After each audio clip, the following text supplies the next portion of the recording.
When we first started cruising, I thought it was crazy that some people would stay on the ship when there's a whole new destination to explore.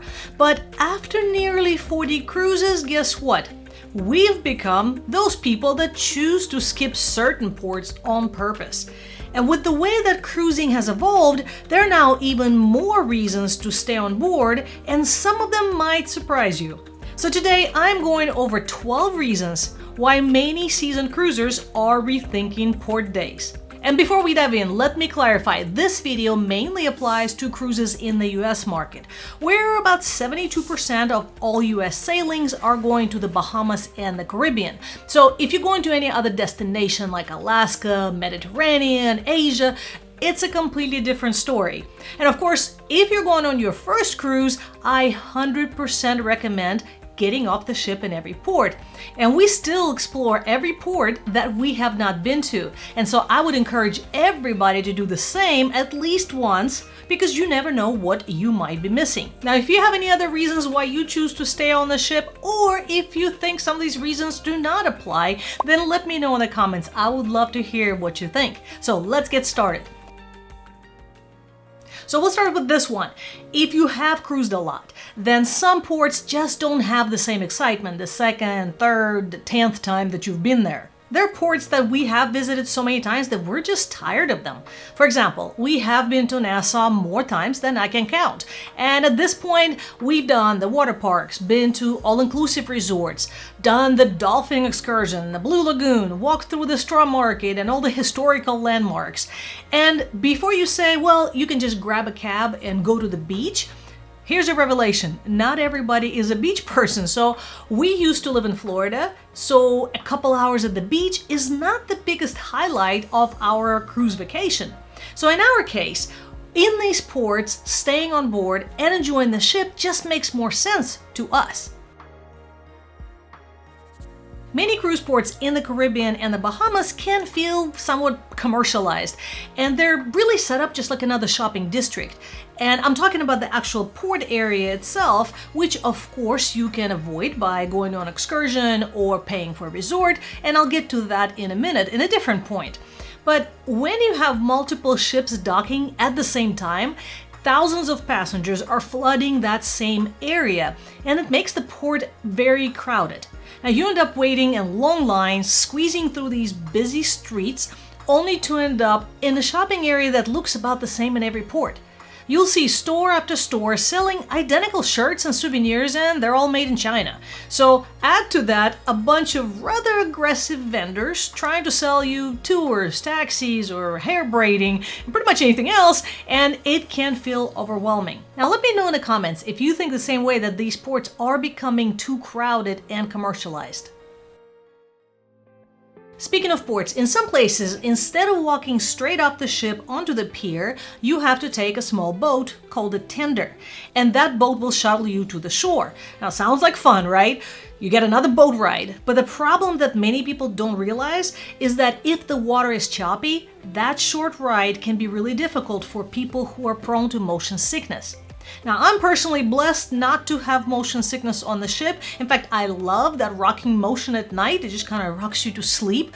But the only time I got seasick was after being on a tender boat to port with lots of waves and 100-degree heat. And I ended up spending the next couple hours on a bench at the port just trying to get over the sickness, and then dreading having to get back on that tender to go back to the ship. So that port day was ruined for me. So if you are prone to motion sickness, you might want to rethink tendering to ports if there are a lot of waves.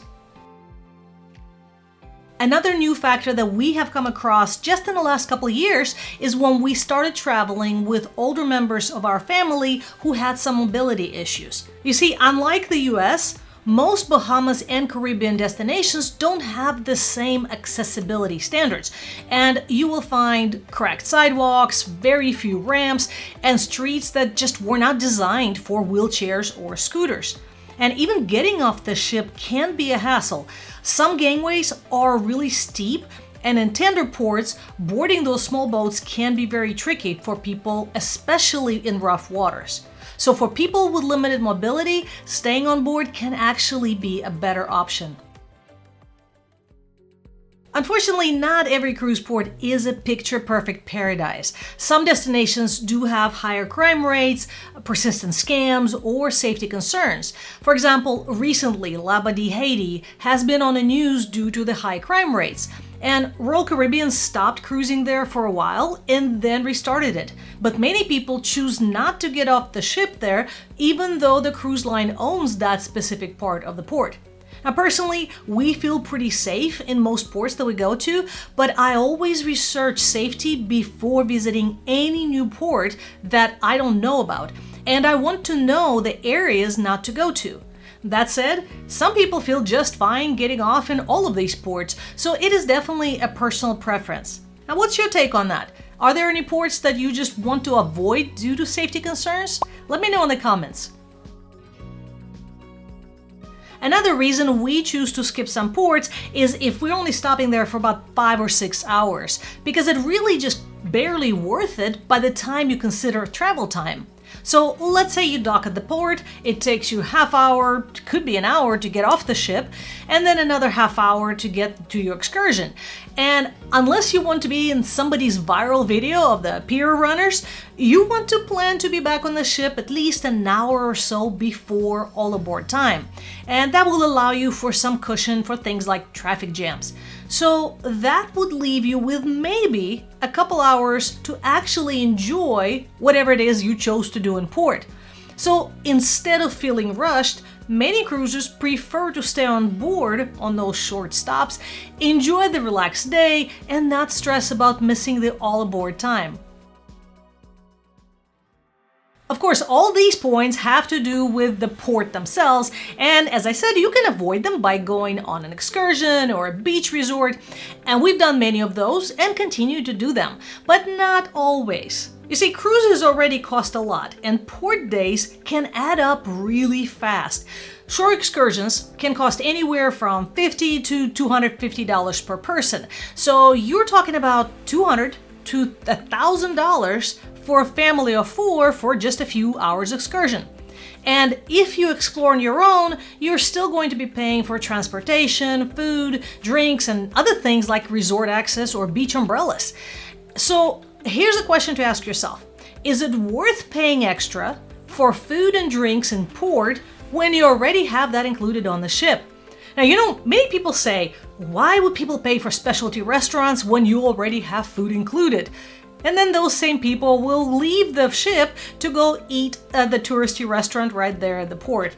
Then there is a risk factor because many destinations don't have the best water filtration systems, and I've personally gotten sick after a trip to Paradise Beach in Cozumel last year, so we went back to our regular rule of not drinking anything that didn't come in a sealed bottle, which of course defeats the purpose of paying for something like an all-inclusive resort. If you paid for a drink package or an unlimited dining package, you already paid a lot of money to cover your drinks and specialty food. So in those cases, staying on the ship will help you maximize what you've spent. Now, one exception would be if you're on a private island owned by the cruise line where you can use your drink package, and it's not every cruise line that offers that.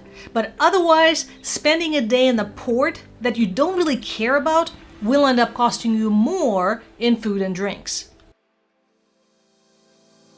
Compared to 15 to 20 years ago, newer ships nowadays have become these floating resorts. So for many people, these ships are now the destination.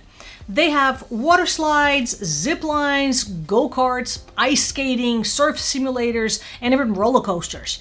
But here's the catch. On sea days, these attractions can have really long lines. But on port days, you can practically walk right in. So when we were on Icon of the Seas, we hit the water park on the port day and rode every slide multiple times with almost no wait. On the last sea day, there were huge lines, so you'd have to wait a long time to ride each slide. Now, I remember when we took our boys to Baha Mar Water Park, and we enjoyed it, but the cost was over $1,000 to go there between the transportation, park admission, the $10 price tag per each bottle of water, and completely overpriced food. And of course, I understand that many people prefer quiet cruise on a smaller ship, and this reason will not apply to them. But for those who are cruising with kids or just like to stay active, it can actually make more sense to put that extra cost towards the more expensive cruise fare on a larger, newer ship where you can enjoy those amenities every day of the cruise versus paying for park admission for just a few hours while you're in a port. The next reason why we choose to stay on the ship at some ports is just to be able to enjoy the ship with fewer people on board. And that especially applies if you're taking a short cruise on a huge ship like Utopia of the Seas that has more things to do than you can possibly do in a 3 or 4 days. You know, the pools are quieter, the hot tubs aren't packed, and there's plenty of space to lounge and relax. You don't have any long waits and a lot faster service at the bar. So if you love the ship's amenities but hate the crowds, a port day on board might be exactly what you need. Let me know in the comments if you ever skipped the port just to enjoy a half-empty ship.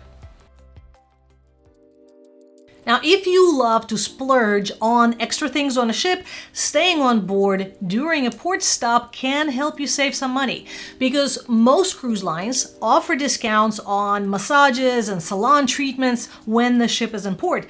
And if you paid for access to a thermal suite, you can maximize it by enjoying it in a port with a lot less people. So if you're not super excited about a particular port, and if you're not a beach person, you could turn that day into your own spa retreat, and it might be for about the same cost as you would pay for an overpriced, all-inclusive beach resort with watered-down drinks. And finally, cruises are a lot of fun, and it's the best type of vacation, but they can be very exhausting, especially if you're traveling with a big group or a big family that loves to do everything that is there on the ship. Between the late nights, the early mornings, the non-stop sea day activities, you might just feel like you need a vacation after your vacation. So if you've ever come back from a cruise more tired than when you left, you know what I mean. So instead of rushing off the ship, you could sleep in, grab a quiet breakfast without fighting the buffet crowds, and actually enjoy some downtime. But what if you don't want to stay on board and you want to explore every port? Well, then check out this video next where I go over how to save money on the best shore excursions, or this playlist with our port excursion reviews.